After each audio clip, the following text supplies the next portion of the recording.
नमस्कार, नांदी टीवी देख रहे हैं आप और मैं हूं आपके साथ नैन्सी शर्मा। और चलिए बुलेटिन की शुरुआत करेंगे, जहां हरियाणा के मुख्यमंत्री नायब सिंह सैनी ने युवाओं से इंडिया इंटरनेशनल साइंस फेस्टिवल यानी IISF 2025 में भागीदारी का आह्वान किया है। सीएम सैनी ने एक सोशल मीडिया पोस्ट में कहा कि IISF 2025 में वैज्ञानिक भागीदारी को बढ़ाने, भविष्य के नवाचारकर्ताओं को प्रेरित करने और अनुसंधान प्रधान राष्ट्र के लिए ANRF इंडिया द्वारा कल्पित वैज्ञानिक पारिस्थितिकी तंत्र को सशक्त बनाने में अपनी महत्वपूर्ण भूमिका निभाएं।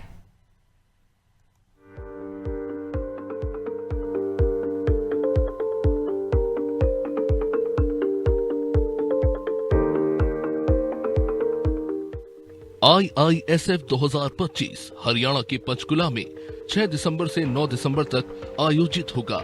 विज्ञान, नवाचार और प्रौद्योगिकी के इस उत्सव के लिए इस वर्ष की थीम विज्ञान से समृद्धि, आत्मनिर्भर भारत रखा गया है। ये फेस्टिवल इस बार पृथ्वी विज्ञान मंत्रालय द्वारा विभिन्न सरकारी विभागों के सहयोग से किया जा रहा है।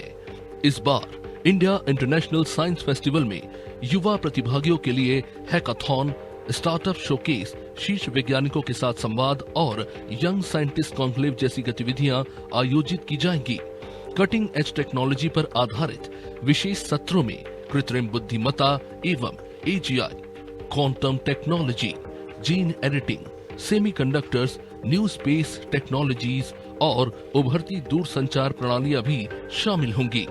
मुख्यमंत्री सैनी ने बताया कि IISF 2025 का मकसद वैज्ञानिकों, नवप्रवर्तकों, शिक्षकों, विद्यार्थियों, इंडस्ट्री लीडर्स, साइंस कम्युनिकेटर और नीति निर्माताओं को एक राष्ट्रीय मंच पर लाना है, ताकि इन सब के बीच सहयोग, रचनात्मकता और वैज्ञानिक जिज्ञासा को प्रोत्साहित किया जा सके।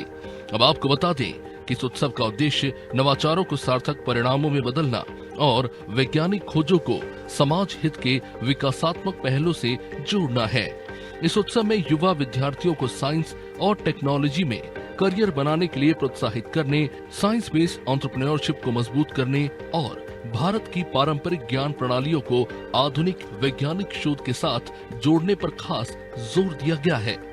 इंडिया इंटरनेशनल साइंस फेस्टिवल में विभिन्न विषयगत सत्र और इंटरैक्टिव गतिविधियां होंगी। प्रमुख कार्यक्रमों में science on sphere, Himalayas in a changing climate, thought leaders round table, vision संसद और ब्लू इकोनॉमी और क्लीन एनर्जी जैसे महत्वपूर्ण विषयों पर सत्र शामिल होंगे। अन्य महत्वपूर्ण आकर्षणों में इंटरनेशनल ओलंपियाड स्टूडेंट्स मीट, नारी शक्ति सत्र, नेशनल मीडिया कॉन्क्लेव और national social organization and institutions meet शामिल है। साइंस सफारी में खेल, प्रदर्शन और रोमांच आधारित गतिविधियों के माध्यम से विज्ञान को सरल और रोचक ढंग से प्रस्तुत किया जाएगा। विज्ञान, प्रौद्योगिकी, रक्षा और अंतरिक्ष की व्यापक प्रदर्शनी में UAV और अत्याधुनिक रक्षा तकनीक का प्रदर्शन किया जाएगा।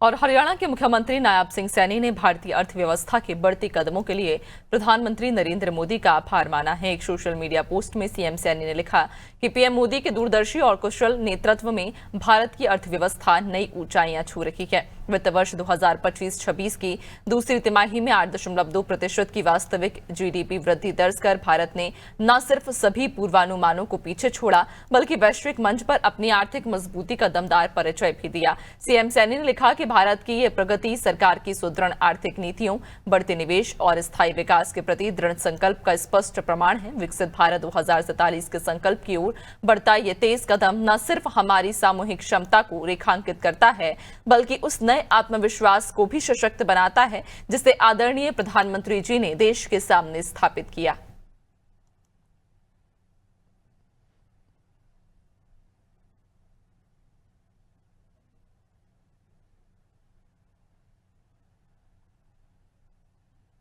और हरियाणा के मुख्यमंत्री नायब सिंह सैनी ने कहा कि कांग्रेस ने हमेशा नक्सली हिंसा को राजनीतिक संरक्षण देकर और नक्सलवाद के साथ गुप्त गठजोड़ करके देश की आंतरिक सुरक्षा को कमजोर किया।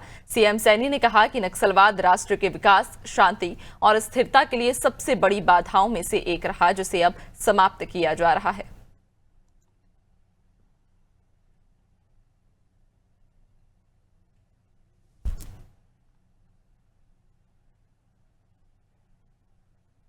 और हरियाणा के मुख्यमंत्री नायब सिंह सैनी ने हरियाणा पवेलियन के अंतर्राष्ट्रीय व्यापार मेला 2025 में स्वच्छ मंडप श्रेणी में गोल्ड मेडल जीतने पर बधाई दी। 14 दिनों तक चलने वाले इस मेले में लोग हरियाणवी संस्कृति, इनोवेशन और विकास मॉडल से रूबरू हुए। पवेलियन में एआई ताऊ, 11 कारीगरों, एसएचजी और 22 एमएसएमईज के स्टॉल विशेष आकर्षण रहे। आपको बता दें कि हरियाणा पवेलियन में अलग अलग स्टॉल लगाए गए थे। इसमें 11 कारीगरों और स्वयं सहायता समूहों ने स्टॉल लगाए थे, जबकि 22 एमएसएमई ने अपने स्टॉल भी लगाए थे। ये भी खरीदारों के आकर्षण का केंद्र रहे। हरियाणा पवेलियन एक भारत श्रेष्ठ भारत के थीम पर बनाया गया था। पवेलियन में सूरजकुंड मेला और गीता जयंती को दर्शाया गया था। पवेलियन में यूं तो कला और संस्कृति से जुड़ी बहुत से नए प्रयोग किए गए थे, लेकिन इस बार एक नया प्रयोग एआई ताऊ का किया गया था। आर्टिफिशियल इंटेलिजेंस से बनाया गया ताऊ हंसा हंसा कर लोगों को हरियाणा सरकार से जुड़ी अलग अलग योजनाओं की जानकारी देता था। ये पवेलियन में विशेष आकर्षण का केंद्र था। जैसे ही कोई व्यक्ति बटन दबाता था, एआई ताऊ खड़ा हो जाता था और हरियाणवी अंदाज में बात करने लगता था।